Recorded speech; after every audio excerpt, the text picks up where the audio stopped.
3 summers ago I was staying in a caravan a long way from the nearest city. It was usually pitch black at night.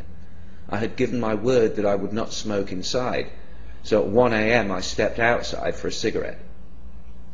After a few minutes of standing in the darkness, I realized that I could see my hand quite clearly, something I'd noticed that I could not do on previous nights. So I looked up, expecting to see the glow of the full moon. But the moon was nowhere in sight. Instead, there was a long glowing cloud directly overhead. The Romans called it the Via Galactica, the Road of Milk. Today we call it the Milky Way. For those who missed the lesson at school that day, the basic facts are these. Remembering that 1 light year is equivalent to 6 trillion miles, our galaxy has a total diameter of somewhere around 100,000 light years. Our Sun is located towards the edge of one of the galaxy's spiral arms, about 26,000 light years out from the central bulge of the galaxy. It takes 200 to 250 million years for the Sun to complete one orbit of the central bulge. Surrounding the galaxy, above and below the disk, in a spherical halo, there are approximately 200 globular clusters, which may contain up to 1 million stars each. The Milky Way itself contains 200 billion stars, give or take. These numbers are essential to understanding what a galaxy is, but when contemplating them, some part of the human mind protests that it cannot be so. Yet an examination of the evidence brings you to the conclusion that it is. And if you take that conclusion out on a clear, dark night and look up, you might see something that will change your life. This is what a galaxy looks like from the inside, from the suburbs of our Sun. Through binoculars, for every star you can see with your naked eye, you can see 100 around it, all suspended in a grey-blue mist. But through a modest telescope, if you wait for your eyes to adjust to the dark and get the focus just right, you will see that mist for what it really is. More stars, like dust, fading into what tastes like infinity. But you've got to have the knowledge. Seeing is only half of it. That night 3 years ago, I knew a small part of what's out there. The kinds of things, the scale of things, the age of things, the violence and destruction, appalling energy, hopeless gravity, and the despair of distance. But I feel safe, because I know my world is protected by the very distance that others fear. It's like the universe screams in your face. Do you know what I am? How grand I am? How old I am? Can you even comprehend what I am? What are you compared to me? And when you know enough science, you can just smile up at the universe and reply, dude, I am you. When I looked at the galaxy that night, I knew the faintest twinkle of starlight was a real connection between my comprehending eye along a narrow beam of light to the surface of another sun. The photons my eyes detect, the light I see, the energy with which my nerves interact, came from that star. I thought I could never touch it, yet something from it crosses the void and touches me. I might never have known. My eyes saw only a tiny point of light, but my mind saw so much more. I see the invisible bursts of gamma radiation from giant stars converted into pure energy by their own mass, the flashes that flashed from the far side of the universe long before Earth had even formed. I can see the invisible microwave glow of the background radiation left over from the Big Bang. I see stars drifting aimlessly at hundreds of kilometers per second, and the space-time curving around them. I can even see millions of years into the future. That blue twinkle will blow up one day, sterilizing any nearby solar systems in an apocalypse that makes the wrath of human gods seem pitiful by comparison.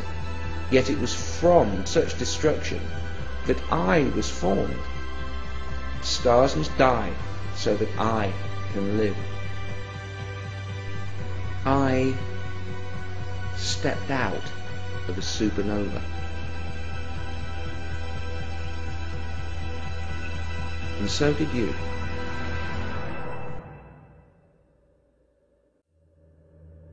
In light of this unarguable fact, this hard-earned knowledge, this partial but informative truth, what place then in the 21st century and beyond for the magical claims of organized religion? The first religions were primitive by any definition. For reasons of limited population, communication and plain old geography, they never grew to be anything other than a local concern. But religions mutate in time and grow in sophistication as each generation of holy men learn what works and what doesn't, what makes people obedient and what causes rebellion, what ideas people can easily escape and which will haunt them until they have to pray just to stop the nagging fear. When populations grew, due to the slow but steady growth of knowledge, as if confronted by a bumper harvest, the religions went into an arms race with each other, from gods of wind and thunder and sea. The threats, incentives and claims of power escalate until every dominant organized religion has a god that is all-powerful, all-loving, all-seeing, and words like infinity and eternity are deployed cheaply, while all other words are open to abuse until they mean exactly what the religions want them to mean. That night under the Milky Way, I, who experienced it, cannot call the experience a religious experience, for I know it was not religious in any way. I was thinking about facts and physics, trying to visualize what is, not what I would like there to be. There's no word for such experiences that come through scientific and not mystical revelation. The reason for that is that every time someone has such a mindgasm, religion steals it, simply by saying, "Ah, you had a religious experience." And spiritualists will pull the same shit. And both camps get angry when an atheist like me tells you that I only ever had these experiences after rejecting everything supernatural. But I do admit that after such experiences, the moments when reality hits me like a winning lottery ticket, I often think about religion and how lucky I am that I am not religious. You want to learn something about God? Okay. This is one galaxy. If God exists, God made this. Look at it, face it, accept it, adjust to it, because this is the truth, and it's probably not going to change very much. This is how God works. God would probably want you to look at it, to learn about it, to try to understand it. But if you can't look, if you won't even try to understand, what does that say about your religion? As Bishop Lancelot Andrews once said, the nearer the church, the further from God. Maybe you need to run away from the mosque, away from the church, away from the priests and the imams, away from the books, to have any chance of finding God. Squeeze a fraction of a galaxy into your mind, and then you'll have a better idea of what you're looking for. To even partially comprehend the scale of a single galaxy is to almost disappear. And when you remember all the other galaxies, you shrink 100 billion times smaller still. But then you remember what you are. The same facts that made you feel so insignificant also tell you how you got here. It's like you become more real. Or maybe the universe becomes more real. You suddenly fit. You suddenly belong. You do not have to bow down. You do not have to look away. In such moments, all you have to do is remember to keep breathing. The body of a newborn baby is as old as the cosmos. The form is new and unique, but the materials are 13.7 billion years old, processed by nuclear fusion in stars, fashioned by electromagnetism. Cold words for amazing processes.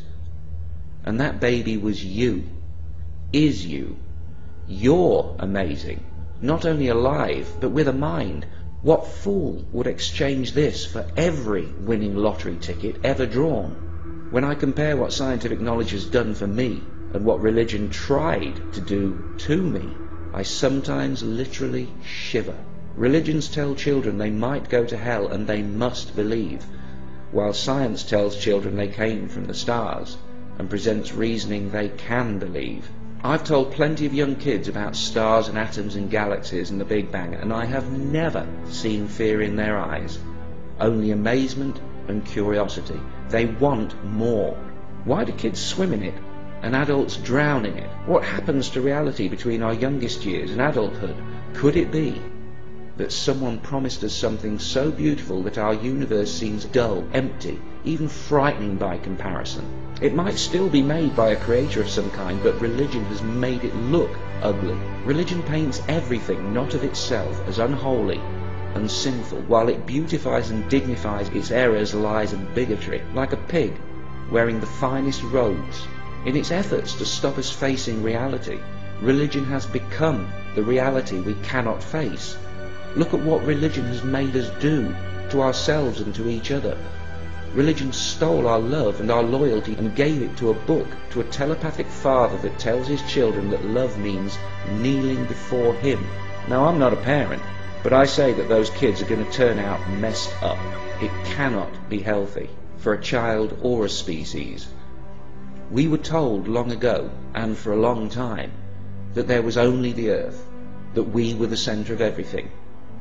That turned out to be wrong. We still haven't fully adjusted. We're still in shock. The universe is not what we expected it to be. It's not what they told us it would be. This cosmic understanding is all new to us, but there's nothing to fear. We're still special. We're still blessed. And there might yet be a heaven. But it isn't going to be perfect, and we're going to have to build it ourselves. If I have something that can be called a soul that needed saving, then science saved it from religion. Some people find it really very depressing that the universe can only support life for another 30 billion years. 30 billion years. Are you fucking kidding me?